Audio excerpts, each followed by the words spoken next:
Bismillah. Assalamualaikum warahmatullahi wabarakatuh. Selamat datang kembali di channel YouTube Edi Kartono. Sebelumnya kita sudah pernah membahas sedikit tentang custom user model. Di situ kita tahu ada abstract user dan abstract base user. Nah, di sini sekarang kita akan membicarakan tentang custom validator. Sebenarnya validator di Django itu sudah banyak, dan ya meskipun memang masih ada yang standar ya, seperti email field gitu ya. Kita nggak perlu bikin lagi repot-repot dengan regex untuk memvalidasi bahwa yang diinput itu adalah benar alamat email atau bukan. Kemudian ada misalkan URL field sudah termasuk dengan validasinya, kemudian ada integer field dan banyak. Memang sudah default disediakan oleh Django. Kita mungkin memerlukan beberapa kebutuhan secara spesifik yang mungkin belum ada di Django. Misalkan seperti nomor HP, kemudian MAC address atau yang lainnya, atau juga misalkan tipe file. Kalau di file field, kemudian turunannya itu ada image field. Nah, itu kan untuk memvalidasi file, atau pada image field itu memvalidasi bahwa yang diupload itu adalah gambar. Kadang butuh validasi yang lebih spesifik, seperti misalkan file tertentu, file PDF atau file atau yang lainnya. Nah, di sini kita akan coba untuk membuat itu. Oke, saya sudah punya satu project. Di sini ada web dev, itu nama projectnya, dan authentic ini nama app-nya. Masih baru dibuat, jadi masih defaultnya seperti ini. Untuk membuat validator, saya akan bikin satu file di sini yang namanya validators.py. Oke, saya butuh dua kelas, yaitu kelas validator dan regex validator. Jadi saya akan import dulu. Kemudian validator kita ini nanti akan kita bikinkan dalam sebuah kelas. Jadi saya membuat kelasnya dengan nama validator. Kemudian saya di sini menggunakan static method, lalu membuat validator untuk pun number. Oke, pun number itu menggunakan regex validator ya. Nah, dia adalah seperti ini formatnya. Nah, sekarang kita akan membuat validator lagi. Sebuah field itu hanya bisa menerima bukan angka ya, huruf ya, menerima huruf, spasi, titik, dan koma. Kita pakai regex validator juga. Selanjutnya kita akan membuat validator untuk username. Kalau yang defaultnya itu username semua karakter boleh ya, semua karakter boleh, tapi ini kita batasi dengan ini aja, huruf dan angka, lalu minimal 5 dan maksimal 20. Sekarang kita akan membuat alphabet only.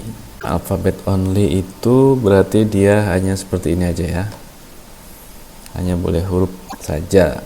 Oh ya, kita lupa return value-nya ya di sini ya. Nah, oke, sekarang buat untuk misalkan bikin validator untuk MAC address. Oke, ini format untuk MAC address. Lalu kita juga akan mencoba membuat validator untuk file Excel misalkan.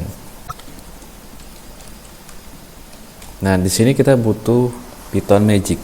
Ini kita import dulu Magic. Sebelumnya perlu diinstal dulu ya Python Magic-nya. Oke, Python Magic sudah diinstal, kita import di sini. Kemudian kita buat variabel magic tt magic, kemudian file type valid, kemudian from buffer. Lalu yang diizinkan, file yang diizinkan kita bikin berupa list di sini. Kita bisa cari file tipenya ya, meme type. Kita bisa cari di sini, misalkan XLS.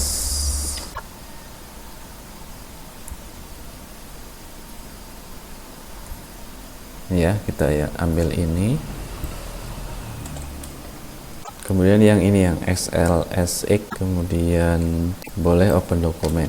Ya, jadi kita ada 3 file yang diizinkan. Jadi yang pertama ODS, ini dia biasanya dari OpenOffice atau LibreOffice. Kemudian ada XLS, Microsoft Excel yang 97. Kemudian XLSX itu yang 2000 sekian sampai ke sekarang. Dan kita cek dulu di sini file tipe.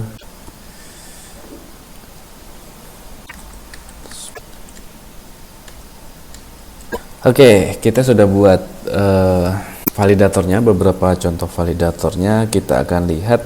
Jadi kita menggunakan regix validator, semuanya pakai regix validator kecuali yang XLSX. Jadi kita pakai modul Python, Python Magic. Kita install dulu Python Magic. Di sini kita tujuannya untuk menerima file hanya yang bertipe spreadsheet. Nah, kenapa kita pakai Python Magic? Untuk mengecek MIME type, member tipe dari suatu file. Jadi kalau dia nggak sesuai dengan yang ada di sini, dia akan ditolak filenya.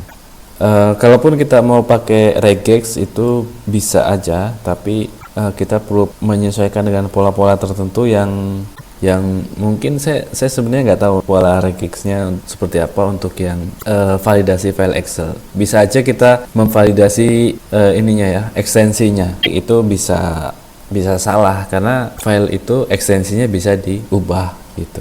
Oke, itu aja untuk membuat custom validator di Django. Yang ini nanti kita akan gunakan pada saat membuat model user custom. Tapi validator ini bukan hanya untuk model user saja, tapi bisa untuk dipakai di semua model. Oke, sekian, terima kasih sudah menyaksikan sampai selesai dan sampai jumpa di video yang selanjutnya.